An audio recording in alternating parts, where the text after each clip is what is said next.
തൃശൂരിൽ വോട്ടെണ്ണൽ 5ാം റൗണ്ടിലേക്ക് കടക്കുമ്പോഴും ലീഡ് നില കുത്തനെ ഉയർത്തിയിരിക്കുകയാണ് NDA സ്ഥാനാർത്ഥി സുരേഷ് ഗോപി.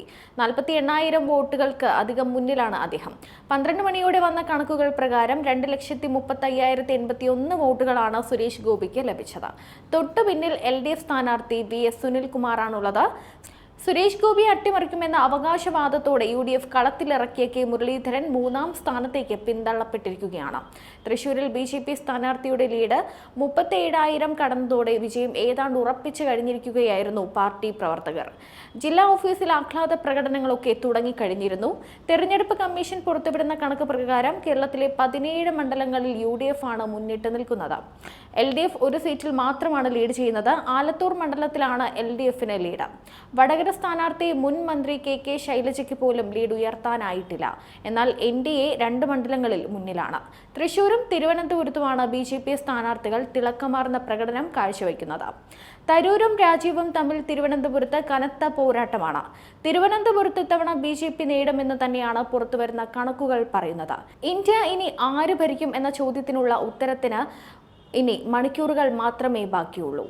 വോട്ടെണ്ണൽ ആരംഭിച്ച് 3 മണിക്കൂർ പിന്നിട്ടപ്പോൾ തന്നെ മോദി സർക്കാർ വീണ്ടും ഭരണത്തിൽ എത്തുമെന്ന സൂചനകളാണ് നമുക്ക് ലഭിച്ചത്. NDA 292 സീറ്റുകളാണ് ഈ മണിക്കൂറുകളിൽ നേടിയിരിക്കുന്നത്. ഇന്ത്യ സഖ്യം 228 സീറ്റുകളുമായി പിന്നിലാണ്.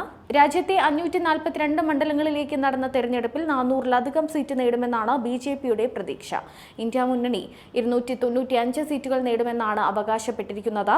ലോക്സഭാ തെരഞ്ഞെടുപ്പ് വോട്ടെണ്ണൽ പുരോഗമിക്കുമ്പോൾ വാരണാസിയിൽ പ്രധാനമന്ത്രി നരേന്ദ്രമോദി ആദ്യഘട്ടത്തിൽ പിന്നിൽ പോയെങ്കിലും പിന്നീട് തിരിച്ചു വരികയായിരുന്നു. PCC അധ്യക്ഷൻ അജയ് റായിയെ തന്നെ നിയോഗിച്ച് കോൺഗ്രസ് ശക്തമായ പോരാട്ടത്തിന് തന്നെയാണ് വാരണാസിയിൽ ഇറങ്ങിത്തിരിച്ചത്. കടുത്ത പോരാട്ടത്തിന്റെ സൂചന നൽകി ആദ്യം മുന്നിലെത്താൻ അജയ് റായിക്ക് സാധിച്ചു. എന്നാൽ പിന്നീട് മോദി ലീഡ് തിരികെ പിടിക്കുകയായിരുന്നു. രാജ്യത്ത് NDAയും ഇന്ത്യ സഖ്യവും തമ്മിൽ നടക്കുന്ന വാശിയേറിയ പോരാട്ടത്തിന്റെ സൂചനകൾ തന്നെയാണ് വാരണാസിയിൽ ആദ്യഘട്ടത്തിൽ പ്രതിഫലിച്ചത്. ഒരു ഘട്ടത്തിൽ 6,000-ലധികം ലീഡ് പിടിക്കാൻ അജയ് റായിക്ക് സാധിച്ചു. എന്നാൽ ഇപ്പോൾ 40,000-ലധികം വോട്ടിന്റെ ലീഡിലേക്ക് മോദി എത്തിയിട്ടുണ്ട്. ലോക്സഭാ തിരഞ്ഞെടുപ്പിന് ഡൽഹിയിൽ 2014-ലെയും 2019-ലെയും ചരിത്രം ആവർത്തിച്ച് NDA മുന്നോട്ട് വന്നിരിക്കുന്നു. ആം ആദ്മി പാർട്ടിക്ക് വൻ തിരിച്ചടി നൽകിക്കൊണ്ടാണ് 6 സീറ്റുകളിൽ NDA ലീഡ് ചെയ്യുന്നത്. പ്രതിപക്ഷ സഖ്യമായ ഇന്ത്യ 2 ലീഡ് നിലനിർത്തുന്നു. അന്തരിച്ച BJP നേതാവ് സുഷമ സ്വരാജിന്റെ മകൾ ബൻസൂരി സ്വരാജിന്റെ കന്നി സ്ഥാനാർത്ഥിത്വം വിജയം കാണുന്നു എന്ന് വേണം കരുതാൻ. ബൻസൂരിയുടെ ലീഡ് മറികടക്കാൻ ഇന്ത്യക്ക് ഇതുവരെ സാധിച്ചിട്ടില്ല.